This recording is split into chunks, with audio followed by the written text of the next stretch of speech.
감사합니다. 저는 최근에 이제 강의 의뢰를 받았는데요. 교도소에서 강의를 좀 해줄 수 있냐는 겁니다. 그래서 오케이, 좋습니다. 한번 가겠습니다. 그래서 갔죠. 여자 교도소인데요. 이제 여성분들이 왔어요. 여러분, 여성분들은 어떤 죄를 많이 지을까요? 본인 경험 말고요. 다 여기서 자기 경험이 나오는 거거든요. 정답입니다. 여성분들이 가장 많이 짓는 죄는 30% 정도 사기범이랍니다. 주로 금융사기. 그래서 이제 그런 여성들을 뭐라고 부르나요? 꽃뱀. 근데 이제 거기서 또 세 부류로 나누는 게, 예쁜 여성은 꽃뱀, 안 예쁘면 구랭이라고 부르죠. 구랭이. 참 차별이 심해요. 세상 자체가 어디를 가나 다 그런 거죠. 그런데 그날 여기에 이렇게 색깔이 다른 분들이 있었어요. 그래서 저분들은 어떤 분들인가요? 했더니 살인을 이렇게 좀 저지른 분들이라는 겁니다. 그런데 여성의 살인은 남자하고 매우 다릅니다. 여성 살인의 아주 공통점은 뭐냐면 근친살인이라는 거예요. 가족을 살해하는 거죠. 가족 중에 누굴까요? 여러분 소원대로 남편이에요. 다 합창이 나오잖아요. 지금 400명이 남편! 없애보자! 남편! 다 응? 저는 오늘 오신 남성분들께 자나깨나 아내 조심을 말씀드리고 싶어요. 사실 교육 필요 없어요. 아내만 조심하면 됩니다. 그리고 아내랑 한 방에서 주무시는 건 매우 위험한 일이라고 생각합니다. 훅 갑니다. 그리고 아내가 해주시는 밥 덥석덥석 잡수시는 거 아니라는 말씀도 드리고 싶습니다. 저희 집도 아버지가 올해 이제 78 되셨어요. 어머니는 74. 제가 어렸을 적부터 엄마가 아버지를 뭐라고 부르나 봤더니 주로 여보, 누구 아빠, 당신, 이런 단어를 전혀 안 쓰셔요. 어머니는 인간이라는 단어를 많이 쓰셨어요. 인간. 여러분, 이게 얼마나 가슴 따뜻한 단어입니까? 인간적이다. 좋은 거잖아요. 근데 인간 앞에 뭐가 들어갈까요? 이 인간, 저 인간. 저는 아버지 이름이 저 인간인 줄 알았어요. 저 씨인가? 우리 아빠는. 이제 그러는 데에는 다 좀 사연이 있습니다. 모든 집에 사연이 있지만 저희 집에도 사연이 있습니다. 저희 아버지는 청각장애가 있으세요. 3급. 그래서 귀가 잘 안 들리셔요. 근데 아버지는 결국 세상과 소통이 안 되는 걸 매우 힘들어 하시더니 결국은 예술을 하시게 되셨어요. 그림 하셨죠? 저희 아버지가 이 그림을 많이 하셨어요. 이거 아시죠? 아버지는 동양화 하셨어요. 그 아주 유명한 작품으로는 우산 든 남자라는 작품이 있잖아요. 다 아시죠? 네. 아버지는 가난한 형편이지만 정기적으로 예술을 하셨어요. 그리고 이제 버신 돈을 사회 환원하셨죠.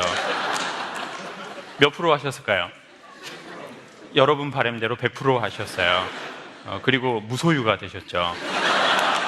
그래서 이제 집에 와서 엄마하고 K1을 많이 하시더라고요. K1 빠 이런 거, 암바 이런 거 많이 하셨어요. 또 이제 다음날 엄마는 파트라슈 되시고 이렇게. 저는 좀 그래서 이런 집안에서 자랐어요. 밝은 사람 뒤에는 항상 검정색 커튼이 한 장 있답니다. 그래서 어쩌면 혹시나 제 이야기가 즐겁다면 제 뒤에 있는 커튼 때문에 색깔이 더 아마 밝아 보이는 게 아닌가. 대비가 있잖아요. 그런데 저희 아버지하고 어머니하고 이제 그런 관계였어서 저는 엄마한테는 항상 미안합니다. 왜냐하면 아버지에게 엄마가 맞을 때 저는 도망 다녔거든요. 그래서 이제 저는 아버지하고 사이가 안 좋아지게 돼 있어요. 그리고 이제 저희 아버지는 술을 안 잡수시면 전혀 말씀을 안 하세요. 근데 또 놀랍게도 술을 잡수시면 5시간 연속 말씀이 가능하시거든요. 근데 계속 업데이트 되는 건 아니고요. 이제 하신 말씀 또 하시고 또 하시고.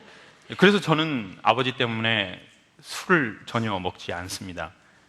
저희 누나 형 하나가 있는데 형은 매우 많은 상처를 받은 것 같아요. 이렇게 나쁜 술은 자기가 먹어서 없애버려야 되겠다는 거예요.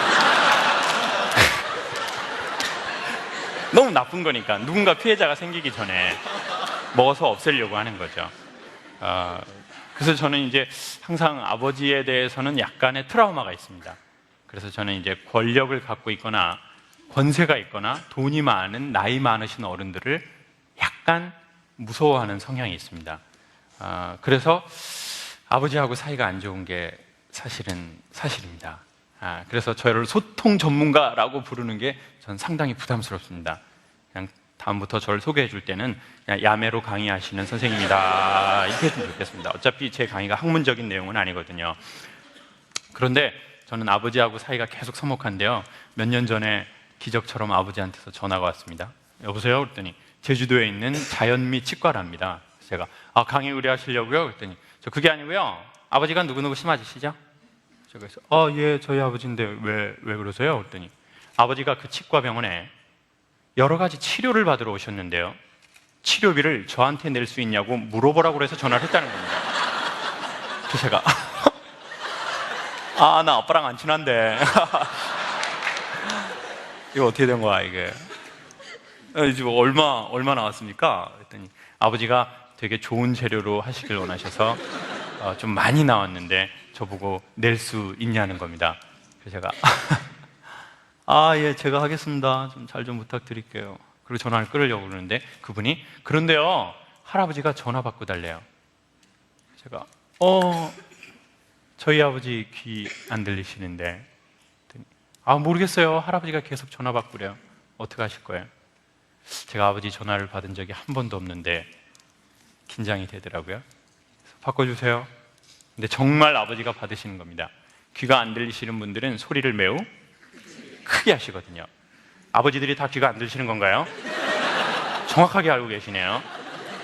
그랬더니 저희 아버지가 제가 전화는 가만히 있는데 막둥이야! 아버지다! 미안하다. 근데 아버지가 미안하다는 얘기는 진짜 미안하신지 소리를 아주 작게 하시더라고요. 그래서 제가 짜증나. 아버지, 아들한테 미안하다고 하지 마세요. 그냥 돈 내라 그러세요. 힘들게 키웠으니까. 제가 이 얘기를 하려고 그랬는데 이미 전화를 끊어버리셨더라고요. 제 소원은 고등학교 졸업하고 이 지긋지긋한 제주도를 뜨는 거였습니다. 사람들은 제주도 좋다는데 전 제주도 싫더라고요. 고향은 땅이 아니고 사람이랍니다. 근데 전 제주도 싫더라고요. 근데 그 아버지가 언젠가는 저한테 미안해야 된다고 생각했는데 막상 미안하다는 얘기를 들으니까 속이 상한다는 걸 그날 처음 알았습니다. 저 그전에는 제주도에 가면 돈을 엄마한테만 드렸어요. 아버지한테 드렸더니 윷놀이로 사회에 환원을 또 하시더라고요. 결국 환원이거든요. 이 삶이라는 것 자체가 그렇지 않습니까, 여러분?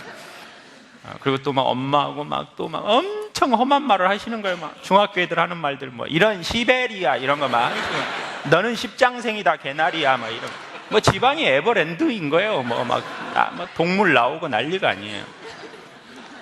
그래서 제가 아버지는 돌아가실 때까지 돈이 없어야 되겠다는 생각이 들어서 절대 돈을 안 드렸거든요.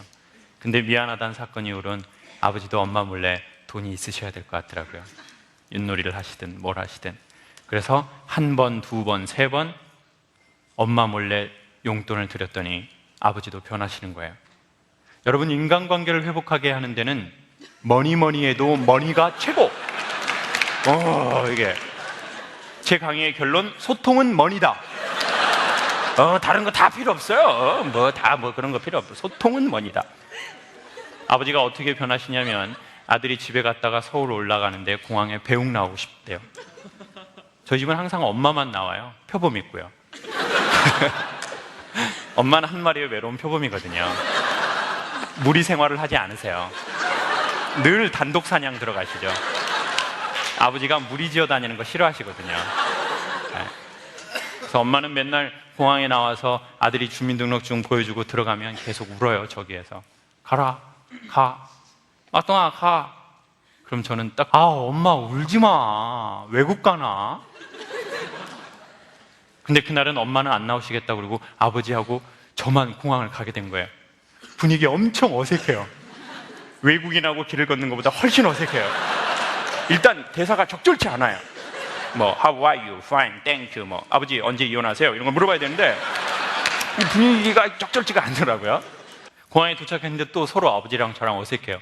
그래가지고 돈 드리고 빨리 들어가 버려야지. 아버지, 엄마한테 얘기하지 마세요. 조금이에요. 그리고는 얼른 들어가 버렸어요. 별로 아버지랑 있는 게 좀 어색해서요. 그래서 이제 들어가고 이제 근데 돌아봐야 되나 생각이 드는 거예요. 아버지랑 저랑 눈이 마주치면 저희 아버지는 절대 우시는 분이 아니시고 다 큰 아들이 공항에서 주저앉아서 울 것 같더라고요. 그래서 제가 영화요 뭐예요 이거. 알겠습니다. 그리고 아버지 있는 쪽을 딱 돌아봤는데 아버지가 한 발자국도 안 움직이시고 돈을 세고 계시더라고요. 제가 신권 넣었거든요. 신권. 안 넘어가니까 아버지가 침을 바르시더니 넘기셔요. 그리고는 아버지가 돈을 다 쉬시니까 잠바 안에 넣고 저 있는 쪽을 안 보고 그냥 가시더라고요.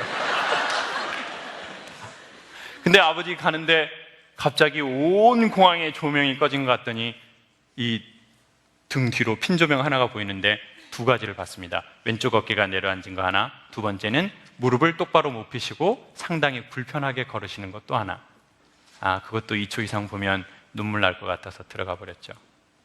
누군가의 뒷모습이 보이기 시작하면 사랑이 시작된 거랍니다. 결혼 안 하신 분들은 뒷모습이 보이는 오빠하고 결혼하십시오. 그리고 결혼하셨는데 배우자의 뒷모습이 보이신다면 처음 부부가 된 겁니다. 그 전까지는 동거하셨다고 생각하시면 됩니다. 그래서 저 아버지랑 사이 많이 좋아졌어요. 네. 그래서요, 저 이제 좀 속이 아플 때 병원에 입원했었는데 갑자기 아버지 목소리가 듣고 싶은 거예요. 그래서 전화를 했죠. 여보세요? 저희 엄마가 받아요. 응, 창호가 엄마야. 엄마, 아버지 좀 많이 건강 어떠셔? 응, 항상 아파. 너그 애비는. 응, 개미가 지나가도 아픈 놈이야. 응, 아프다. 너그 애비는. 엄마, 아버지 좀 바꿔줘. 네, 그럼 저희 엄마 그냥 바꿔주면 되잖아요. 응, 뭐단디 바꾸냐, 저 연병할 놈을. 응, 아따 받으시오. 그런데 아버지가 이른이 넘으시고 나서는 아들이 어느 날 전화 바꿔달라고 그러는데 전화를 받으시더라고요. 그리고는 늘 똑같은 말 세 말씀을 하세요.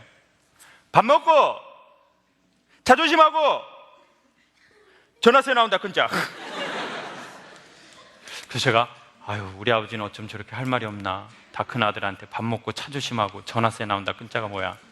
그런데 어느 날 너무너무 제가 위하고 장이 안 좋아서 병원에 입원했는데 너무 아버지 목소리가 듣고 싶은 거예요.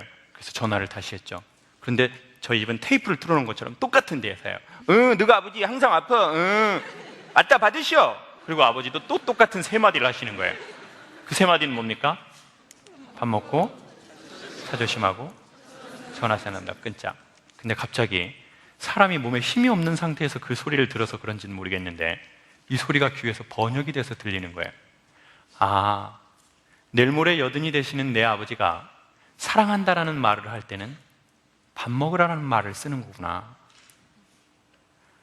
전화세 나온다 끊자라는 말은 너 바쁘지만 시간 내서 집에 한번 왔다 가라 이 말이구나. 그렇게 그게 해석이 되더라니까요. 영화 아바타에 보면은 그 사람들은 처음 만날 때 뭐라고 하냐면 뭐라고 하죠? I see you. 나는 당신을 봅니다 라고 번역이 되어 있습니다. 그런데 영화의 결정적인 장면에서 사랑한다라는 말을 써야 하는 그 순간 이 아바타들이 사랑해요, 사랑합니다 라는 말을 쓰지 않아요. 거기에서 다시 뭐라고 하냐면 I see you. 나는 당신을 봅니다 라고 얘기하죠. 사랑한다는 얘기구나. 밥 먹으라는 얘기는 사랑한다는 얘기구나. 전화세 나온다 끊자라는 말은 여기 젊은 분들 그리고 저 같은 분들의 부모 세대들이 하시는 말로서는 이게 사랑한다는 말이구나 라고 번역이 돼서 들리더라고요. 저 그래서 아버지랑 사이 많이 좋아졌습니다. 여러분 혹시나 아버지하고 사이가 안 좋다면 어느 날 제가 보니까 아버지하고 저하고 사이 좋아진 게 아버지가 저한테 어색하지만 용기를 내서 미안하다고 얘기해서 좋아진 것 같아요. 여러분 봄이 오기 전에 오늘 이 이야기를 듣고 마음에 미안한 사람이 있으시면 그 사람들한테 미안하다고 한 번만 용기를 내서 얘기해 주십시오. 그리고 남한테는 너무 잘하는데 자기한테는 잘 안 하는 사람들이 있거든요. 그런 사람들은 본인 핸드폰에다가 미안하다라고 쓰고 수신자 번호를 자기 걸 치면 돌아옵니다. 그리고 그 핸드폰을 딱 봤을 때 눈물이 나는 때가 있대요. 그러면 우리는 요즘 좀 힘들었다는 뜻이래요. 그리고 그 눈물은 몸 안에 있는 스트레스 호르몬을 몸 밖으로 밀어내는 효과를 갖고 있답니다. 여러분, 늘 강의에서 제가 하는 건데 이거 하나 소개하고 마치려고요. 사람의 마음은 신경 전달 물질이래요. 그래서 온몸에 마음이 있는 거래요. 그래서 이렇게 하는 거는 자기가 자기 자신을 안아주는 거하고 아주 똑같답니다. 우리 이렇게 한번 하고 마칠까요? 네. 가끔 한번 미안하다는 마음이 드시면 저희의 삶의 소통을 위해서 어색하지만 용기 내서 미안하다고 한 번만 얘기해줘도 좋을 것 같고, 그리고 가끔은 힘든 저희 자신이나 주변 사람들에게 한 번만 미안하다고 얘기해주고 또 그리고 괜찮냐고 물어봐주면 좋겠습니다. 여러분, 조만간 봄이 올 겁니다. 좋은 봄에 건강하시고 행복하십시오. 고맙습니다.